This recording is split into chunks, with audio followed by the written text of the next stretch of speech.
Assalamualaikum student, how are you? I hope that you will be fine. Student आज का जो हमारा lecture है वो BA English 4th year modern ऐसे नंबर जो 4 है, जिसका नाम है जी टेक दी प्लंज, और ये लिखा है ग्लोरिया एमरसन ने। आज की इस वीडियो के अंदर, इस लेक्चर के अंदर हम इसको जो है वो डिस्कस करेंगे। अच्छा स्टूडेंट, टेक दी प्लंज जो है, बेसिकली जो प्लंज का वर्ड है इसका मतलब होता है कूद जाना। तो टेक दी प्लंज का मतलब है यानी कूद जाओ, ठीक है। और ये लिखा है ग्लोरिया एमरसन ने। अच्छा, थोड़ा सा मैं इंट्रोडक्शन जो है ना वो आपको ग्लोरिया एमरसन का देता जाऊँ। बेसिकली जो ग्लोरिया एमरसन है वो जर्नलिस्ट है, ठीक है। और एज अ जर्नलिस्ट ये एक ऑफिस में काम करती थी, और ये फिज़िकली कोई इतनी स्ट्रॉन्ग नहीं थी, यानी कि ये इतना बोल्ड जो डिसीजन है वो ले सके, यानी फिज़िकली इतनी स्ट्रॉन्ग नहीं थी। तो इसने कहीं से पढ़ा कि parachute jumping is as safe as swimming, कि ये जो पैराशूट जंपिंग होती है ये इतनी महफूज है जितनी कि स्विमिंग, यानी जितनी कि तैराकी है। तो उसने फ़ैसला किया कि मैं भी कोई ऐसा काम करूं जो रहती दुनिया तक याद रह सके। तो बेसिकली जो टेक दी प्लंज है इसका मतलब है कूद जाना। अब ये फ़ैसला उसने क्यों किया? उसने ये साबित करने के लिए ये फ़ैसला किया कि women are as brave as man, ठीक है, कि ख़वातीन जो हैं वो भी इतनी बहादुर हैं जितना कि आदमी, ठीक है। अच्छा, तो टेक दी जो प्लंज है यानी कि कूद जाओ, कूद जाना या कूद जाओ, ठीक है। अब इसके जो इम्पोर्टेंट पॉइंट्स है वो मैं आपको लिखवाने जा रहा हूँ।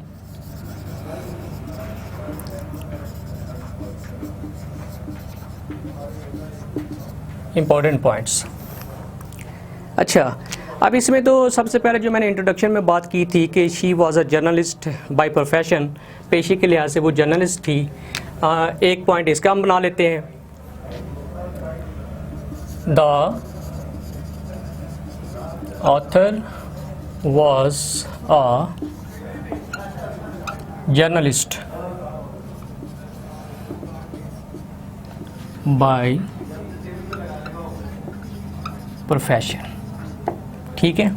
अच्छा, पेशे के लिहाज से वो एक जर्नलिस्ट थी, यानी कि एक अखबार के ऑफिस में वो काम करती थी, लेकिन उसके अंदर हमेशा से एक ये डिज़ायर रही थी कि वो कोई ऐसा काम करे कि जो रहती दुनिया तक जो है वो लोग उसको याद रखें। और मैं थोड़ा सा ये भी आपको बताता चलूँ कि ये वो जर्नलिस्ट है जिसने वियतनाम की जंग में भी खिदमत सर अंजाम दी थी, यानी कि बहादुर वो थी, लेकिन फ़िज़िकली वो इतनी स्ट्रॉन्ग नहीं थी। क्यों? उसकी जो आई साइट थी वो थोड़ी सी वीक थी। She was not strong physically. She had a poor eyesight. उसके बाद जो है इसको एक प्रॉब्लम था, she had uncertain ankles, यानी इसके जो टखने थे वो भी अनसर्टन का मतलब है कि वो लेवल में नहीं थे। मसलन जब वो चलती थी तो वो आपस में टकराते थे। और जब उसने ये फ़ैसला किया कि वो पैराशूट के ज़रिए जहाज़ से छलांग लगाने लगी है, तो उसके जितने कुलीग थे उन्होंने इसका काफ़ी जो है वो मसलन मजाक इसका उड़ाया, इसको काफ़ी क्रिटिसाइज़ किया। कई ने तो कहा कि ये कर ही नहीं सकेगी, कईयों ने ये कहा कि ये रास्ते में ही इसकी डेथ हो जाएगी, कई ने मतलब मुख्तलिफ जिस तरह साथी और दोस्त मजाक करते हैं। बहरहाल she was determined that she would take a jump from plane with the help of parachute. वो पुख्ता आज़म थी कि उसने ये काम करना है। अच्छा, अब इसके लिए ज़रूरी है कि उसको जो नेसेसरी ट्रेनिंग है वो भी दी जाती, लिहाजा उसने एक सेंटर का इंतखाब किया पैराशूट जंपिंग क्लब का, और वहाँ से उसने जो ज़रूरी ट्रेनिंग है वो ली। She joined a parachute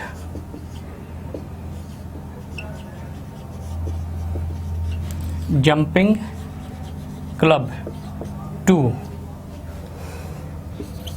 get the necessary training। ठीक है।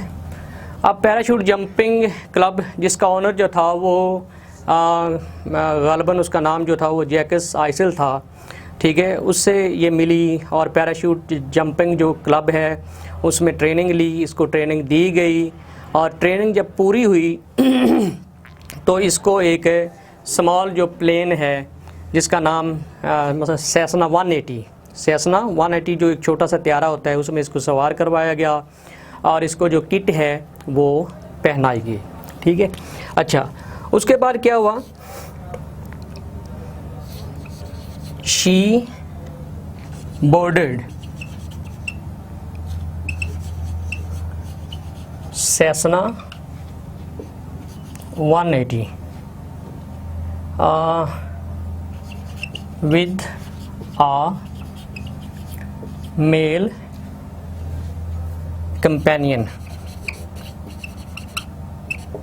उसके साथ एक साथी था। She wore parachute jumping kit।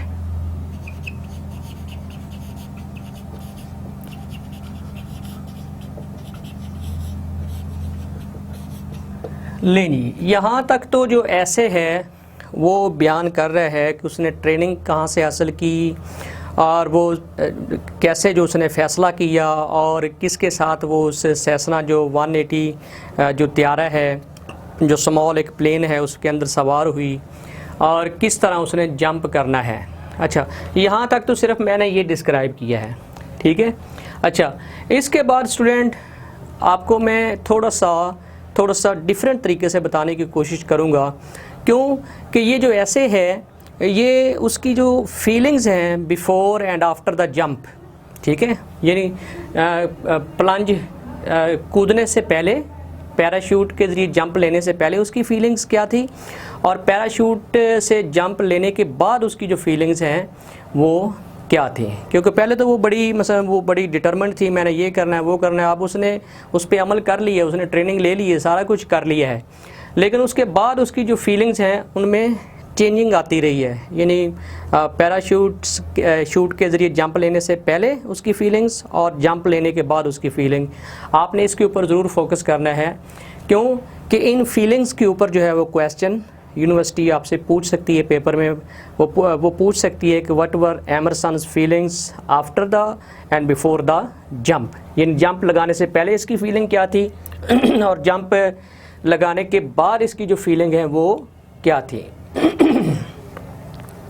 इसको मैं थोड़ा सा ऊपर से रेज कर देता हूँ ताकि हम इसको मज़ीद आगे की तरफ बढ़ा सकें। अब आपने इसकी फीलिंग्स के ऊपर फोकस करना है। मैं उसके भी पॉइंट्स जो हैं वो आपके सामने जो है वो लिख रहा हूँ।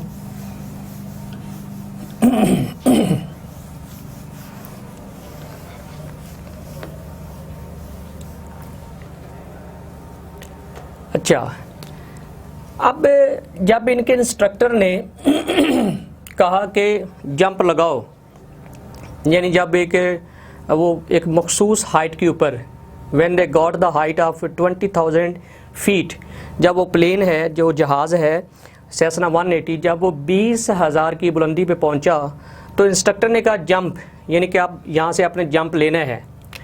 तो फिर क्या हुआ जी कि वो जो मेल कंपेनियन था ना उसने तो फौरी जंप ले लिया। द मेल कंपेनियन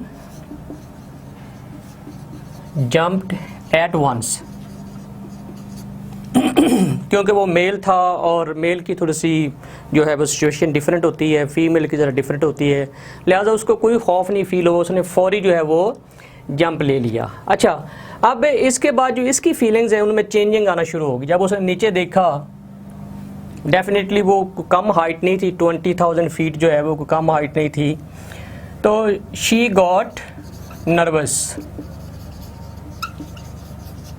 वो खौफजदा हो गई।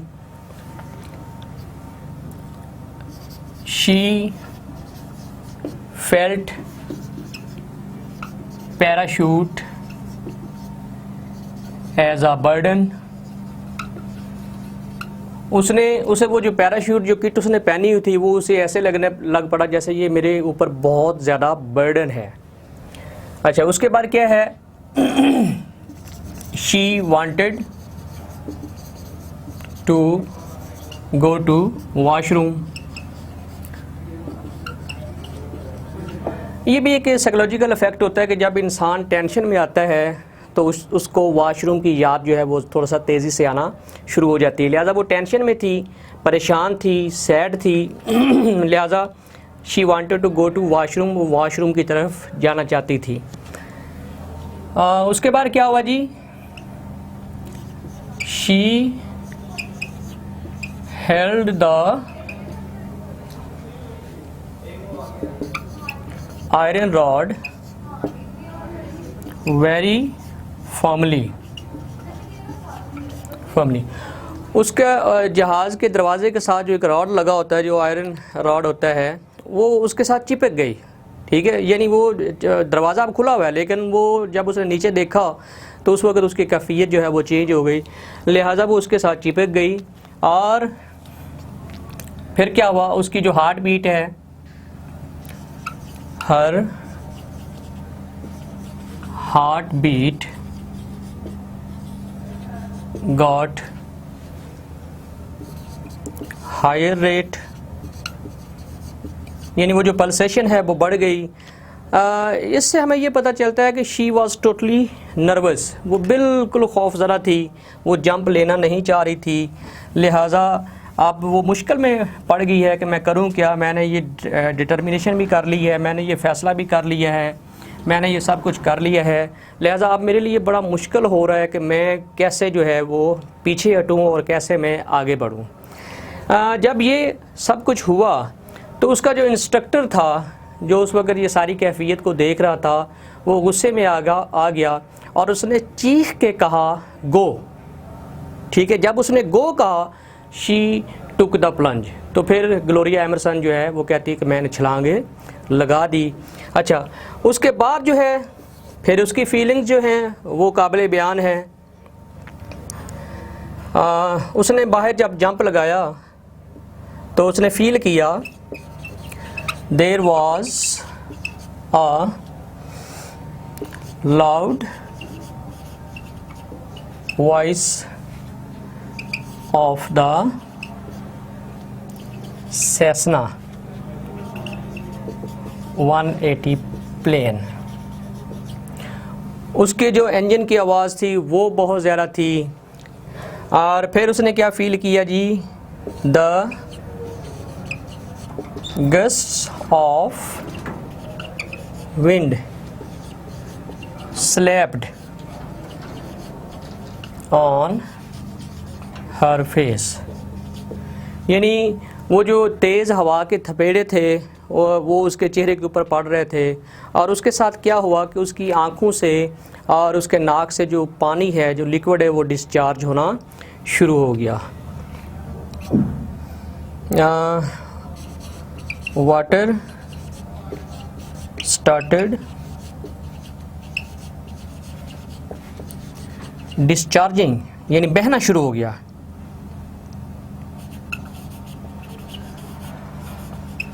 From her eyes and knows.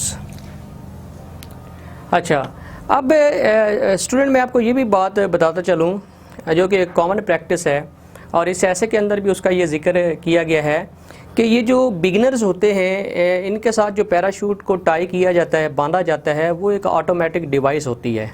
Automatic device का मतलब है कि वो थोड़ी देर बाद खुद जो है वो ओपन हो जाती है। क्यों ऐसा क्यों होता है कि ये जो पहली दफ़ा जो जंप ले रहे होते हैं, हो सकता है कि वो नर्वस हो जाएं, जैसे कि ये हो गई है, उनको पता ना चले कि हमने आगे किस को प्रेस करना और किस तरह पैराशूट को ओपन करना है।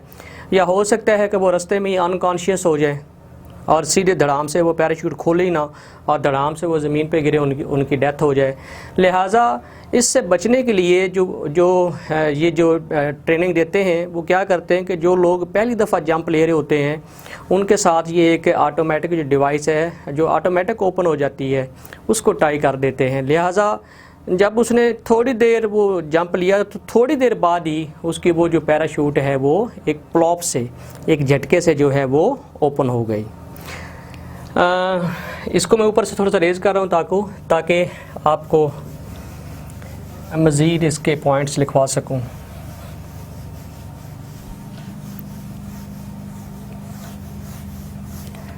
अच्छा, ये तो फीलिंग्स थी उसकी जो है पैराशूट के ओपन होने से पहले की। लेकिन जब वो ओपन हो गया तो उसकी जो फीलिंग्स हैं वो चेंज हो गई। नंबर 7 पॉइंट ये बनेगा, हर पैराशूट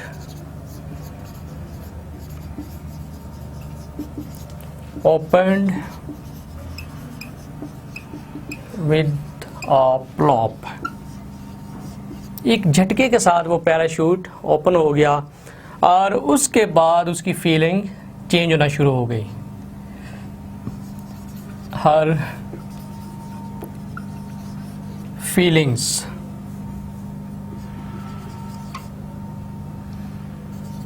चेंज्ड आफ्टर दैट।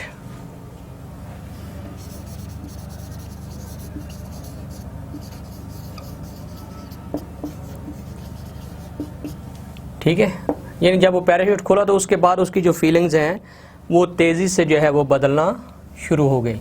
अब वो फीलिंग्स क्या थी वो भी, उसके भी पॉइंट्स मैं आपको लिखवा देता हूँ।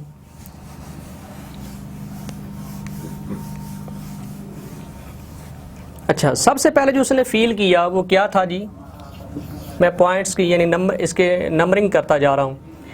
वो क्या उसने फील किया,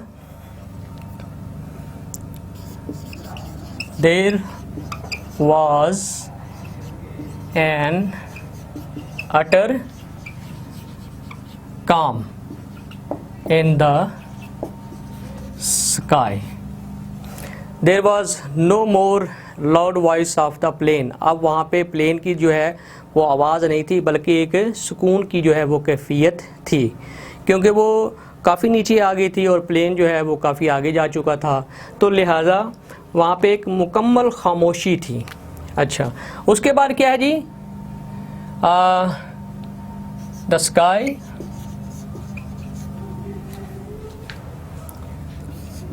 लुक्ड वेरी ब्यूटीफुल।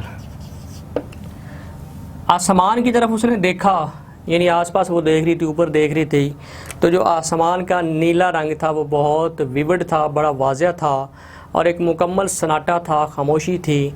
लिहाजा इस चीज़ ने उसको बड़ा अट्रैक्ट किया। और जब उसने नीचे की तरफ देखा तो उसको ज़मीन जो है वो भी बड़ी खूबसूरत और कलरफुल लगी। The earth looked very colourful to her. ठीक है, अब वो नर्वस नहीं थी बल्कि अब वो इंजॉय कर रही थी। She started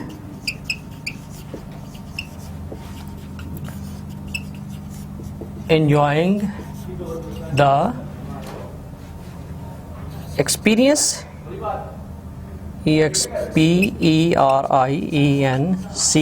experience as well as the scene। उसने वो नज़ारे को एंजॉय करना शुरू कर दिया, उसने अपनी इस फर्स्ट एक्सपीरियंस को जो है वो एंजॉय करना शुरू कर दिया और वो बड़ी खुश थी, बड़ी हैप्पी थी। और एक और बात है इसके अंदर कि now parachute was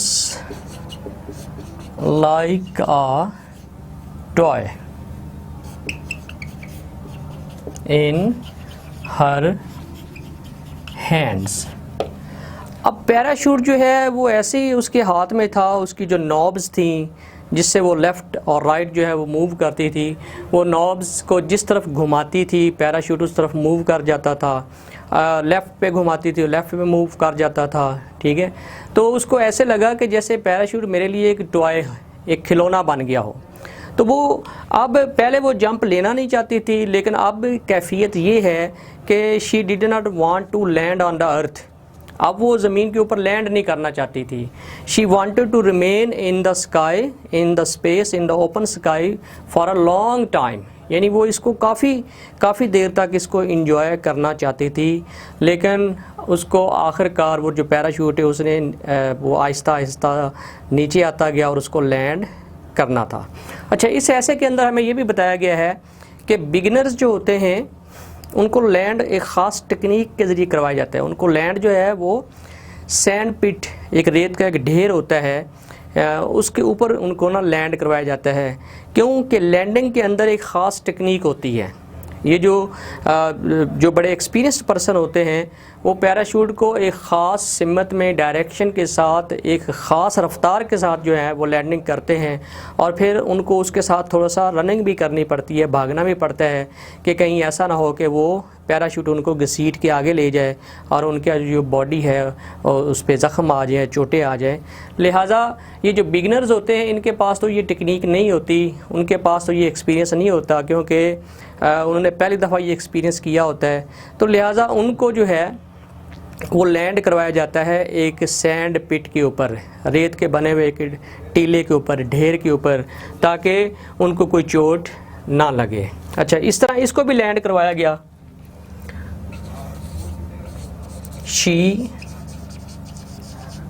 landed on a sand pit, और ये उसकी वर्जन स्काई डाइविंग थी जिसमें वो सक्सेसफुल रही थी। ये उसकी पहली स्काई डाइविंग की एफ़र्ट थी जिसमें वो सक्सेसफुल रही थी, और वो बड़ी खुश थी। उसके कुलीग जो थे वो बड़े खुश थे, और जिस पैराशूट जंपिंग क्लब से वो ताल्लुक़ रखती थी उसका जो ऑनर था और उसका जो बाकी जो इसके जो जानने वाले थे वो बड़े खुश थे। इसको ख़ास तौर पर जो है वो जेम्स गैवन उसका नाम था, उससे मिलवाया गया। उसने इसको बड़ा अप्रिशिएट किया और बड़ी दाद दी, क्योंकि उस क्लब के अंदर ये फ़र्स्ट वोमेन थी जिसने पैराशूट के ज़रिए इतनी बुलंदी से जो है वो छलांग लगाई थी। अच्छा, अब स्टूडेंट जब ये हम सारी बातें कर चुके हैं, यानी वो उसने डिटर्मिनेशन, वो डिटर्मिनेंट कैसे हुई, उसका प्रोफेशन क्या था, और उसने ये फ़ैसला क्यों किया, और ट्रेनिंग कहाँ से हासिल की, ठीक है। इन सब चीज़ों को हम पॉइंट्स की शक्ल में लिख चुके हैं। और जंप लेने से पहले उसकी फ़ीलिंग्स क्या थी और जंप लेने के बाद उसकी जो फ़ीलिंग्स थी वो क्या थी, इन सब को हमने डिस्क्राइब कर दिया है। इनके ऊपर क्वेश्चन बनते हैं कि वाई वाज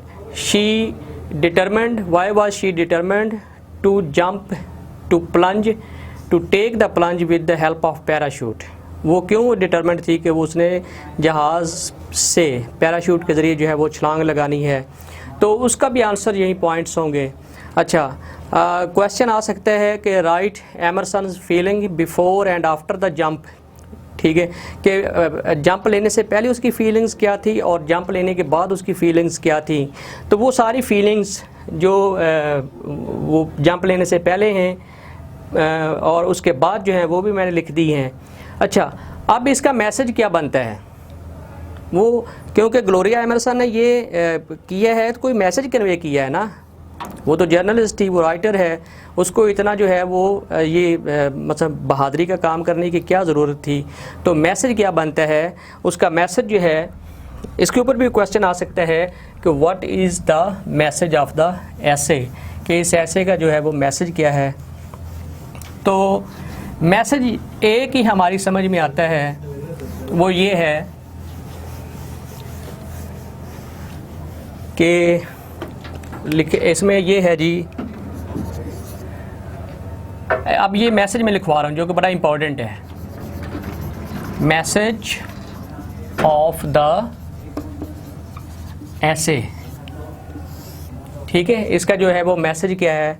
मैसेज ये है कि women are as brave as men। कि ग्लोरिया एमरसन ये मैसेज देना चाहती है कि जो औरतें होती हैं वो भी इतनी बहादुर होती हैं जितना कि मर्द होते हैं, और वो किसी भी लिहाज से मर्दों से पीछे नहीं है। अगर जो मेल हैं वो पैराशूट के ज़रिए जंप ले सकते हैं, तो फ़ीमेल भी ये काम जो है वो कर सकती है। तो आज का ये ऐसे जो है ये तकरीबन इतना ही है। इसका मैसेज भी मैंने लिख दिया है। उम्मीद है कि ये लेक्चर आपको पसंद आया होगा। इजाज़त दीजिए, अल्लाह हाफ़िज़।